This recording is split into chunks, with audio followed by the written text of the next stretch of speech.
Greetings மக்களே. இன்னைக்கு நம்ம பார்க்க போகிற ஷார்ட் ஃபில்மோட டைட்டில் ப்ரீமனிஷன். ப்ரீமனிஷன் அப்படின்னா தோராயமாக ஏதோ ஒரு கெட்டது நடக்க போகுது அப்படின்னு மனசுக்குள்ளே தோன்ற விஷயத்துக்கு பேர் தான் ப்ரீமனிஷன். இந்த கதையோட ஒன்லைனர் அப்படின்னு சொல்கிறத விட இந்த கதையோட கிளைமேக்ஸை கண்டுபிடிக்கிறவங்களுக்கு லைஃப் டைம் செட்டில்மெண்ட். சரி, வாங்க கதையை ஆரம்பிக்கலாம். கதை ஆரம்பிக்கிறது ஹீரோவோட வாய்ஸ் ஓவரில். ஹீரோ ஃப்ளைட்டில் பறந்து வந்துட்டுருக்கான். அவன் பறந்து வர்றது பிரான்ஸ் நாட்டில் இருக்கிற பாரிஸ்லேருந்து அமெரிக்காவுக்கு. அவனோட வாய்ஸ் ஓவரில் கதை ஆரம்பிக்குது. ஏதோ கெட்டது நடக்க போகுது அப்படின்னு எனக்கு தோணிகிட்டே இருக்குது. அதனால தான் முதல்ல அப்பாவை பார்க்கணும் அப்படிங்கிறதுக்காக 4 வருஷத்துக்கு அப்புறம் இப்போ நான் அமெரிக்கா வந்துட்டுருக்கேன் அப்படின்னு சொல்கிறான். எனக்கு மியூசிக்னா ரொம்ப இஷ்டம், ஆனால் அப்பாவுக்கு மியூசிக்னா பிடிக்காது. மியூசிக் கற்றுக்கிறதுக்காக தான் நான் யூரோப்பே போனேன். முதல் 2 வருஷம் நான் இட்டாலியில் இருந்தேன், அடுத்த 2 வருஷம் ஃப்ரான்ஸ், இப்போது வீட்டுக்கு வந்துட்டுருக்கேன் அப்படின்னு சொல்கிறான். வீட்டு முன்னாடி டாக்ஸிலேருந்து இறங்குறான். மறுபடியும் வாய்ஸ் வரலையே, அடடா 4 வருஷமாக எதுவுமே மாறலையே, எல்லாம் அப்படியே இருக்குது. அதே மருந்து கடை, அதே ரியல் எஸ்டேட் கடை, அதே கிராசரி ஸ்டோர் அப்படின்னு சொல்லிட்டே வரான். வழியில் அவனோட அங்கிளை பார்க்குறான். அங்கிள் அப்படின்னா இவன் கல்யாணம் பண்ணிக்க போகிற பொண்ணோட அப்பா. அவர் தான் இவரோட குடும்ப வக்கீலும் கூட. இவனை பார்த்ததும் அவர் பயங்கர அதிர்ச்சி ஆகிறாரு. என்னப்பா திடீர்னு இந்த பக்கம் ஒன்றும் சொல்லாமல் கொள்ளாமல் அப்படின்னு கேட்குறாரு. அதுக்கு ஹீரோ, என்னங்க சொந்த ஊருக்கு சொந்த வீட்டுக்கு வரதுக்கு சொல்லிட்டு வரணுமா என்ன அப்படின்னு கேட்குறான். அதுக்கு அவரோ, அப்படி இல்லைப்பா, 4 வருஷம் கழிச்சு வர, முன்னாடியே இன்ஃபார்ம் பண்ணால் வீட்டில் இருக்கிறவங்களாம் உன்னை வரவேற்க தயாராக இருப்பாங்க இல்லையா, இப்படி திடுதிப்புன்னு போயினா அவங்களுக்கு கையும் ஓடாது காலும் ஓடாது இல்லையா, அதுக்காக சொன்னேன் அப்படிங்கிறார். அதுக்கு ஹீரோ, இல்லை என் மனசில் ஏதோ தப்பாக நடக்குது, ஏதோ சரியில்லையே அப்படிங்கிற மாதிரி தோணுச்சு, ஸோ ஃபேமிலியை பார்க்கணும்னு தோணுச்சு, அதான் டக்குன்னு கிளம்பி வந்துட்டேன் அப்படின்னு சொல்கிறான். அதுக்கு அங்கிள், சரி பரவாயில்ல, இப்போ மதிய நேரமாக இருக்குது, வீட்டில் யார் இருப்பாங்களோ இல்லையோ, நீ அப்படியே ஆஃபீஸ் போவேன், குளிச்சுட்டு ரெஃப்ரெஷ் ஆகு, ஒரு ஃபோனை போட்டு வீட்டில் யார் இருக்காங்க என்ன அப்படின்னு கேட்டுட்டு அதுக்கப்புறம் போகலாமே அப்படிங்கிறாரு. அதுக்கு அவனும், ஏன்னா அங்கிள் சொந்த வீட்டுக்கு போகிறதுக்கு முன்னாடி இன்ஃபார்ம் பண்ணணும்னு ரொம்ப ஃபார்மாலிட்டி பார்க்குறீங்க, சரி அப்பா எப்படி இருக்காரு, இன்னும் என் மேலே கோமா தான் இருக்காரா அப்படின்னு கேட்குறான். அதுக்கு அவர், எந்த அப்பாவும் தான் மகன் மேலே கோவப்பட மாட்டாங்கப்பா அப்படின்னு சொல்கிறாரு. அதுக்கு ஹீரோ, எங்கள் அப்பா படுவார், அவருக்கு மியூசிக்னா பிடிக்காது, அதுக்காக என்ன மியூசிக் பிடிக்கூடாதுன்னு சொன்னார், பட் அவர் பேச்சு கேட்காம நான் யூரோப் போயிட்டேன், அதுக்காக கடந்த 4 வருஷமாக ஒரு லெட்டருக்கு கூட பதில் போடாமல் இருக்கணும், அப்படி என்ன என் மேலே கோவம் அப்படின்னு கேட்குறான். அதுக்கு அங்கிள், இல்லைப்பா நிச்சயமா இல்லை, அப்பாவுக்கு எப்போவுமே உன் மேலே கோபம் இருந்ததில்லை அப்படின்னு சொல்கிறாரு. அவர் சொல்லிட்டு இருக்கும்போது ஹீரோ, சரி அப்படியே நான் வீட்டுக்கு கிளம்புறேன் அப்படின்னு சொல்லி கிளம்பி போகிறான். அங்கிள் அவனை எவ்வளவோ தடுத்து பார்க்குறாரு, பட் அவன் கேட்குற மாதிரி இல்லை. வீட்டுக்கு போய் கதவை தட்டுறான். வீட்டில் யாருமே இல்லை, கதவு ஓப்பனாக இருக்குது. வீட்டுக்குள்ளே போகிறான். நேராக வீட்டுக்குள்ளே போகிறான். அப்பாவோட ஃபோட்டோ ஹாலில் மாட்டப்பட்டிருக்கு. அவர் முன்னாடி போய் நின்று அவரை பார்க்குறான், ரசிக்கிறான். மைண்ட் வாய்ஸில், நேவி மேன், இன்னும் ஒரு கம்பீரம், சரிப்பா உங்கள் பேச்சு கேட்காம மியூசிக் கற்றுக்கிறதுக்காக யூரோப் போனது தப்பு தான், பட் மியூசிக்ங்கிறது என் ரத்தத்திலே கலந்துருக்கு, கற்றுக்கக்கூடாதுன்னா எப்படி அப்படின்னு கேட்குறான். சொல்லிட்டு பக்கத்தில் வரிசையாக வச்சிருக்கிற துப்பாக்கி எடுத்து பார்க்குறான். அதில் இருக்கிற ஒரு துப்பாக்கியை எடுத்து என்ன ஏது அப்படின்னு செக் பண்ணுறான். பக்கத்தில் ஒரு பியானோ இருக்குது.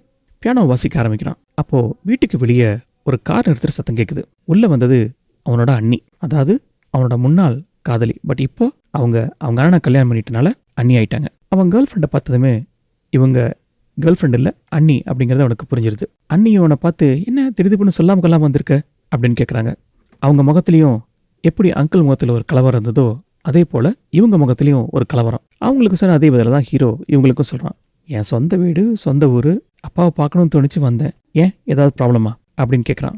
சரி அதெல்லாம் இருக்கட்டும், வந்ததுலேருந்து பார்க்குறான் அப்பாவையும் காணோம் அண்ணாவையும் காணோம் அப்படிங்கிறான். கூடவே துப்பாக்கி காமிச்சு, இங்கே பாருங்க இந்த துப்பாக்கியோட பேரலில் இவ்வளோ ரஸ்ட் இருக்குது, அப்பா இப்படி இருக்க விட மாட்டாரே, என்னாச்சு அப்படின்னு கேட்குறான். அன்னிக்கோ என்ன பதில் சொல்கிறது அப்படின்னு தெரியல. அவங்க திருதிருன்னு முடிச்சுட்டு இருக்கும் போதே அண்ணன் உள்ள வந்துடுறான். அண்ணனை பார்த்தும் தம்பி அதே கேள்வி தான் கேட்குறான், அப்பா எங்கே அப்படின்னு. அண்ணன் அண்ணியை பார்க்குறான். பார்த்துட்டு, சரிப்பா இதுக்கு மேலே சுற்றி வளைக்க விரும்பல, அப்பா இறந்துட்டாரு அப்படிங்கிறான். இதை கேட்டதும் ஹீரோவுக்கு பயங்கர ஷாக்கு.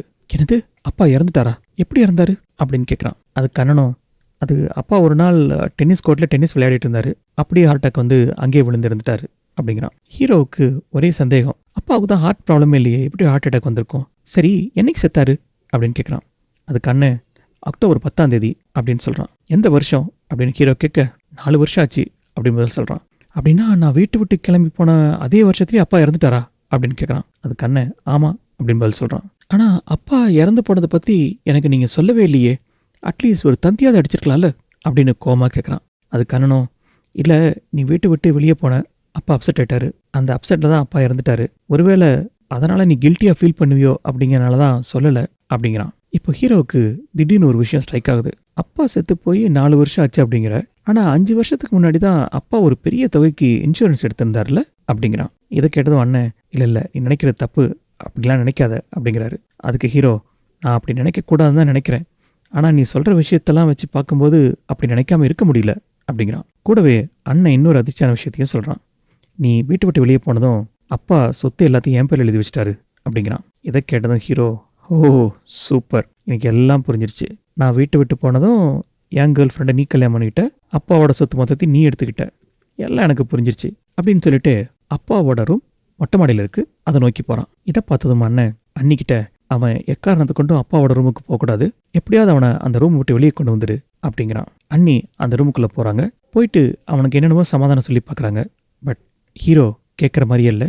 என்னை கொஞ்சம் தனியாக விடுங்க அப்படின்னு சொல்லி தீவிரமாக யோசிக்க ஆரம்பிக்கிறான்.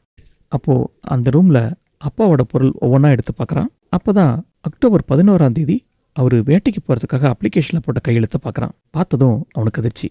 ஏன்னா அவனோட அண்ணனோட ஸ்டேட்மெண்ட் படி அப்பா இறந்து போனது அக்டோபர் 10. அப்புறம் எப்படி அக்டோபர் 11ஆம் தேதி கையெழுத்து போட்டிருக்க முடியும்? இந்த விஷயத்த நேராக அவங்களோட அங்கிள் வீட்டுக்கு எடுத்துகிட்டு போகிறான். எனக்கு எல்லா உண்மையும் தெரியும், அதேபடி அக்டோபர் 10ஆம் தேதி செத்து போன எங்கள் அப்பா அக்டோபர் 11ஆம் தேதி வேட்டைக்கு போகிறதுக்காக அப்ளிகேஷனில் கையெழுத்து போட்டிருப்பாரு அப்படின்னு கேட்குறான். அதுக்கு அவரும், உங்கள் அண்ணன் டேட்டில் கொஞ்சம் கன்ஃபியூஸ் ஆகிட்டான்னு நினைக்கிறேன், அது அக்டோபர் 10 இல்லை அக்டோபர் 12 அப்படிங்கிறாரு. இப்போ ஹீரோ, அப்பா எப்படி இறந்து போனார் அப்படின்னு அதே கேள்வி கேட்குறான். அதுக்கு அங்கிளும், அது டென்னிஸ் கோர்ட்டில் விளையாண்டுட்டு இருக்கும்போதே இறந்துட்டாரு, ஹார்ட் அட்டாக் வந்து அப்படிங்கிறாரு. ஹீரோ விடாமல், அது எப்படி அக்டோபர் 11ஆம் தேதி வேட்டைக்கு போனவர் அடுத்த நாள் ரிட்டர்ன் வந்து டென்னிஸ் விளையாண்டாரான்னு கேட்குறான். அதுக்கு அவர், இல்லை அப்ளிகேஷன் போட்டார், பட்டு மழை வந்தனால வேட்டைக்கு போகவே இல்லை அப்படிங்கிறாரு. அதுக்கு ஹீரோ, சரி அக்டோபர் 10ஆம் தேதி மழை வந்தது, அது எப்படி அக்டோபர் 11ஆம் தேதியே அவரால் டென்னிஸ் விளையாட முடிஞ்சுதா? மழை தண்ணி எல்லாம் போய் அதுக்குள்ளே டென்னிஸ் கிரவுண்ட் ரெடி ஆயிடுச்சா அப்படின்னு கேட்குறான். இதுக்கு பதில் சொல்ல முடியாமல் அங்கிள் திணற ஆரம்பிக்கிறாரு. ஹீரோ இன்னொரு ஸ்ட்ராங்கான கேள்வி கேட்குறான். எனக்கு தெரிஞ்ச வரைக்கும் அப்பாவுக்கு ஹார்ட் ப்ராப்ளமே இருந்ததில்லை, அது எப்படி ஹார்ட் ப்ராப்ளமே இல்லாத ஒருத்தருக்கு திடீர்னு எப்படி ஹார்ட் அட்டாக் வர முடியும்? இதுக்கு அங்கிள் ஏதோ பதில் சொல்ல ட்ரை பண்ணுறாரு. பட் ஹீரோ சமாதானமாகிற மாதிரி தெரியல.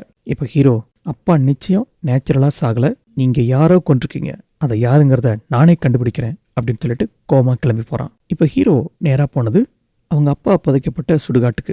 ஃபாரின் கண்ட்ரியில் இதெல்லாம் ரொம்ப நல்லா மெயின்டைன் பண்ணுவாங்க போல் இருக்கு. அதை பார்த்துக்கிறதுக்கு ஒரு மேனேஜர் இருக்காரு. அவர்கிட்ட நேராக போய் சாரா மாதிரியே கேள்வி கேட்குறான். அவர் சரியாக பதில் சொல்லாதனால அவரோட சட்டையை பிடிச்சி, அட்லீஸ்ட் நான் கேட்குற ஒரு கேள்விக்கு மட்டுமாவது பதில் சொல்லு, எங்கள் அப்பா பாடி உள்ளே கொண்டு வரும்போது அந்த கஃபின் மூடப்பட்டிருந்ததா இல்லை ஓப்பனாக இருந்ததா அப்படின்னு கேட்குறான். கஃபின்கிறது ஒன்றும் இல்லை, ஃபாரின் கண்ட்ரியில் இறந்து போன ஒருத்தர் ஒரு பெட்டிக்குள்ளே வச்சு அடக்கம் பண்ணுவாங்க இல்லையா, அதுக்கு பேர் தான் கஃபின். அதுக்கு அவர், அது மூடி தான் வந்திருந்தது, உங்கள் அண்ணாவும் உங்கள் அங்கிளும் அதை அப்படி தான் கொண்டு வந்தாங்க, அதை அப்படியே புதைக்க சொல்லிட்டாங்க, நானும் அதுபடியே செஞ்சுட்டேன் அப்படிங்கிறாரு. நான் இதை சொன்னது உங்கள் அண்ணனுக்கு தெரிய வேணாம் அப்படின்னு சொல்லிட்டு இருக்கும்போதே அண்ணன் உள்ளே வந்துடுறான். உள்ளே வந்த அண்ணன், பார் தம்பி, எல்லாத்தையும் இதோட விட்டுரு, இதுக்கு மேலே இன்வெஸ்டிகேட் பண்ணாத, சொன்னா கேளு, வேணாம் அப்படிங்கிறாரு. அதை கேட்டதும் ஹீரோ, நீ என்னடா சொல்கிறது, அப்பாவை யாரை கொன்னாங்கன்னு நானே கண்டுபிடிச்சிக்கிறேன் அப்படின்னு சொல்லி கிளம்பி போகிறான். இப்போ ஹீரோ நேராக போனது கொரோனருக்கு. கொரோனர் அப்படின்னா ஃபாரின் கண்ட்ரிலலாம் யாராவது அகாலமாக இறந்து போயிட்டாங்க அப்படின்னா அதை இன்வெஸ்டிகேட் பண்ணுறவருக்கு பேர் கொரோனர். கிட்டத்தட்ட நம்ம ஊர் போலீஸ் மாதிரி வச்சுக்கோங்களேன். அவர்கிட்ட போய் எங்கள் அப்பாவோட மரணத்தை இன்வெஸ்டிகேட் பண்ணது யார் அப்படின்னு கேட்குறான். அதுக்கு அவரோ, அது இதுக்கு முன்னாடி இருந்தவர், அவர் ரிட்டையர் ஆகிட்டாரு, அப்போது நான் அசிஸ்டண்டாக தான் இருந்தேன் அப்படின்னு சொல்கிறாரு. சரி, அப்போ என்ன நடந்தது அப்படின்னு சொல்லுங்கன்னு கேட்குறான். அவனோட அந்த கேள்வியில் அவர் தடுமாற ஆரம்பிச்சிடறாரு. இல்லை எனக்கு வயசாகிடுச்சு, சரியாக ஞாபகம் இல்லை அப்படி இப்படின்னு ஏதோ சொல்ல பார்க்குறாரு. டக்குன்னு ஹீரோ ஒரு ஷார்ப்பான இரும்பு ராடை அவரோட கழுத்தில் வச்சு பதில் சொல்லலாம் அறுத்துருவேன் அப்படிங்கிறான். அவரும் வேற வழி இல்லாமல் எல்லா உண்மையும் சொல்ல ஆரம்பிக்கிறாரு. எங்களுக்கு ஒரு தகவல் வந்துச்சு, அதுபடி உங்கள் அப்பாவுக்கு ரொம்ப நாளாக உடம்பு சரியில்லாமல் இருக்குது, அதனால் இறந்து போயிட்டாரு, அவரோட பாடியை வேற ஒரு கண்ட்ரிக்கு எடுத்துகிட்டு போகணும், அதுக்காக அரேஞ்ச்மெண்ட்ஸ்லாம் பண்ணணும்னு சொன்னாங்க. சொல்லப்போனால் வழக்கமாக ஆகிற டைமை விட ரொம்ப சீக்கிரமாகவே முன்னாடி இருந்த கொரோனர் ஃபார்மாலிட்டிலாம் முடிச்சிட்டாரு அப்படிங்கிறாரு. அது மட்டும் இல்லாமல் இன்வெஸ்டிகேஷன் முடிஞ்சதுக்கப்புறம் அந்த ஊரில் இருக்கிற ஒரு மலையோட பேரை சொல்லி அதில் இருக்கிற ஒரு ஏரிக்குள்ளே 3 பேர் போனாங்க அப்படின்னும் திரும்பி வந்தது 2 பேர் தான் அப்படின்னும் கேள்விப்பட்டேன் அப்படிங்கிறாரு. இதை கேட்டதும் ஹீரோவுக்கு பெரிய அதிர்ச்சி. சரி, போன 3 பேர் யாரு, வந்த 2 பேர் யாருன்னு கேட்குறான். அதுக்கு அவரோ, போன 3 பேர் யாருன்னு தெரியாது, ஆனால் திரும்பி வந்தது உங்கள் அண்ணனும் உன்னோட அங்கிள் தான் அப்படிங்கிறாரு. இதை கேட்டதும் ஹீரோ, சரி நானே அந்த மலைக்கு போகிறேன், என்ன நடந்தது நானே கண்டுபிடிக்கிறேன், என் கேள்விக்கான எல்லா பதிலும் அந்த மலையில தான் இருக்குது அப்படின்னு சொல்கிறான். அந்த மலையை நோக்கி நடக்க ஆரம்பிக்கிறான். அந்த மலையோட உச்சியில் அவங்களோட வீடு ஒன்று இருக்குது. அப்பாவோட பொருள்லாம் ஒவ்வொன்றா எடுத்து பார்த்துக்கிட்டு அப்பா எப்படி இறந்தாரு அப்படிங்கிறத பற்றி யோசிச்சுட்டு இருக்கான். அப்போது அவங்க அப்பாவோட பேரை போட்டு பிறந்தது இறந்ததுன்னு போட்டிருக்கு. அதை பார்த்ததும் பயங்கர அதிர்ச்சியாகி நின்றுட்டுருக்கான். அந்த சமயத்தில் அவங்க அண்ணி வந்து, உங்கள் அப்பா ஒரு ஃப்ளைட் ஆக்சிடெண்ட்டில் ஏரிக்குள்ளே விழுந்து இறந்துட்டாரு அப்படின்னு சொல்கிறாங்க. இதை கேட்டதும், இதை நம்ப சொல்கிறியா அப்படின்னு ஹீரோ கோவமாக கேட்குறான். அது மட்டும் இல்லாமல், அன்னைக்கு என்ன நடந்ததுன்னு எனக்கு உண்மை தெரிஞ்சாகணும், அது வரைக்கும் நான் ஓய மாட்டேன் அப்படின்னு ஆக்ரோஷமாக கத்துறான். இப்போ தான் இந்த ஷார்ட் ஃபில்மோட மிகப்பெரிய ட்விஸ்டே. அண்ணி சொல்கிறாங்க, நீ பிரான்ஸும் போகலை, இட்டாலியும் போகலை. அன்னைக்கு என்ன நடந்ததுன்னா, உனக்கும் உங்கள் அப்பாவுக்கும் நீ மியூசிக் படிக்கிறத பற்றி ஒரு பெரிய ஆர்குமெண்ட் வந்தது. ஆக்சிடென்டலாக நீ துப்பாக்கி எடுத்து உங்கள் அப்பாவை சுட்டுட்ட. அது ஒரு ஆக்சிடென்ட் தான், பட் அப்பா இறந்துட்டாரு. நீயும் இடிஞ்சு போய் விழுந்துட்ட.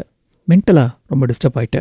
உன்னை காப்பாற்றுறதுக்காக தான் என்னோட அப்பா எல்லா கவர்மெண்ட் அஃபிஷியல்ஸும் சரி கட்டினாரு. வேறு வழியே இல்லாமல் உங்கள் அப்பாவோட பாடியை அங்கே இருக்கிற ஏரியில் டிஸ்போஸ் பண்ணிட்டோம். உன்னையும் மென்டல் ஹாஸ்பிட்டலில் சேர்த்துட்டோம் அப்படின்னு சொல்கிறாங்க.